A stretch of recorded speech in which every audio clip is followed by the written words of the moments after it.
Hi folks, Ali here. Among other things, the developer behind the indie project Glitch Arena. Glitch is a love letter to old arena first-person shooters. It's not a remake, but an experiment. As a teenager, I was in love with the otherworldly grottos of Quake. Later, the colourful and creative worlds of Unreal Tournament captured my imagination. Thank God I didn't find the online communities that were sprouting around those games back then. When I did at 35, I was instantly addicted. I lost a good year before I realised that I was ruining my life. So over the last few years, I've transformed the problem of game addiction into the slightly less worrying creative addiction of making games. It's very activating as it draws on my history in music, user experience, and design.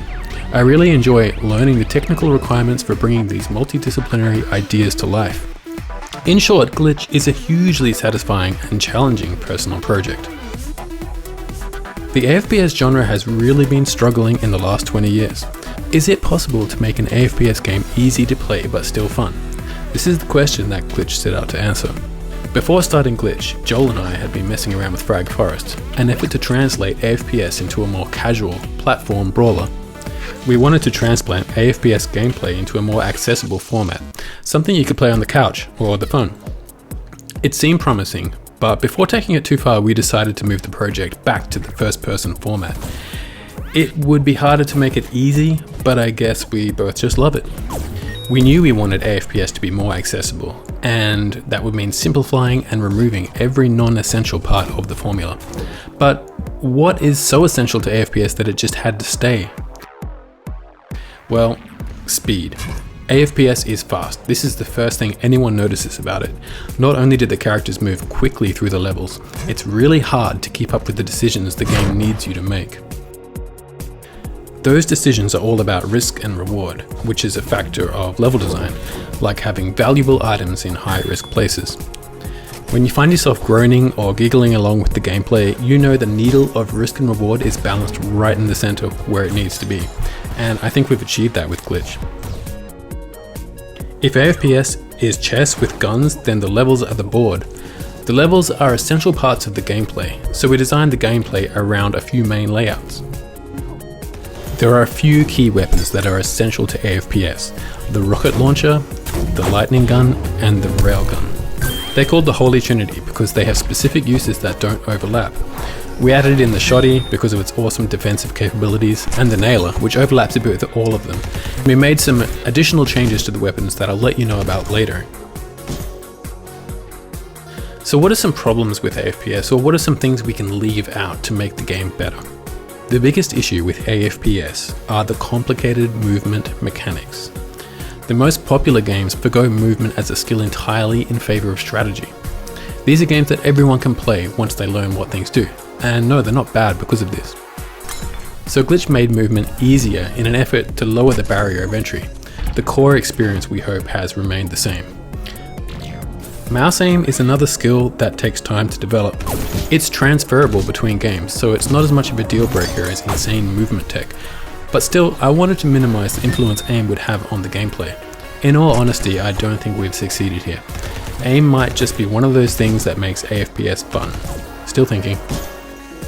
If AFPS is chess with guns, we've tried to make it more like checkers. For example, there are less weapons and only one type of ammunition for all of them, instead of having one type for each.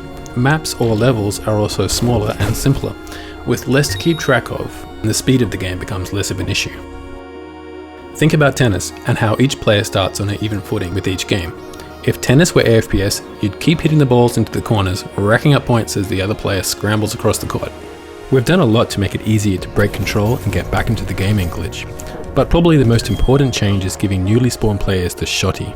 The Shotty is a combination of the Unreal Tournament Flak Cannon and the Quake 3 shotgun. Players can use it to defend themselves against the push of an in-control player, or make a rush for it themselves. So we didn't just leave some things in and take others out. How does Glitch change things up? Glitch has a unique movement technique called, well, glitching. That's informed by Quake strafe jumping, but is a bit easier.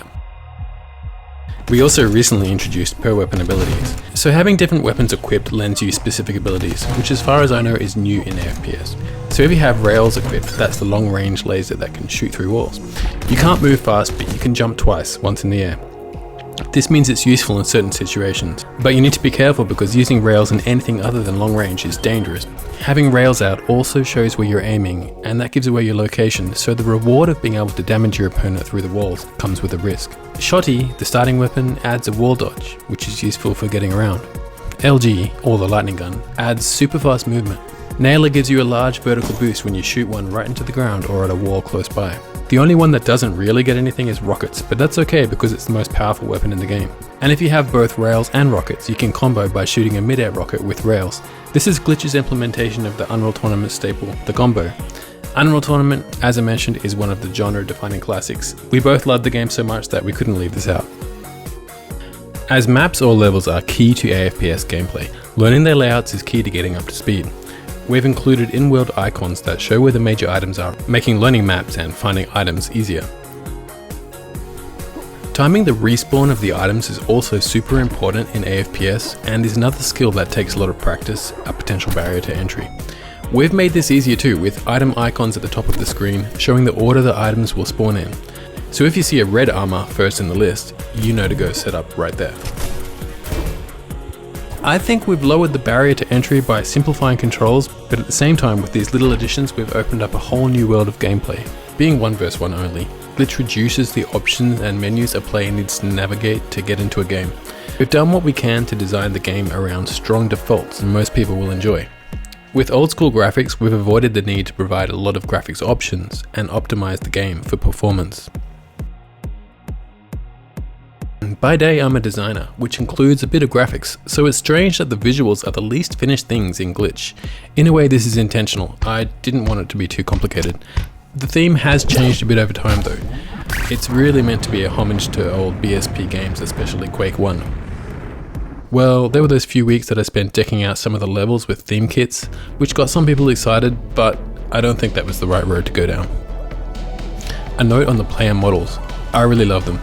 They were never intended to be part of the game long term, but they're just so full of character and easier to see and hit. There's so much personality in the way their heads bob up and down.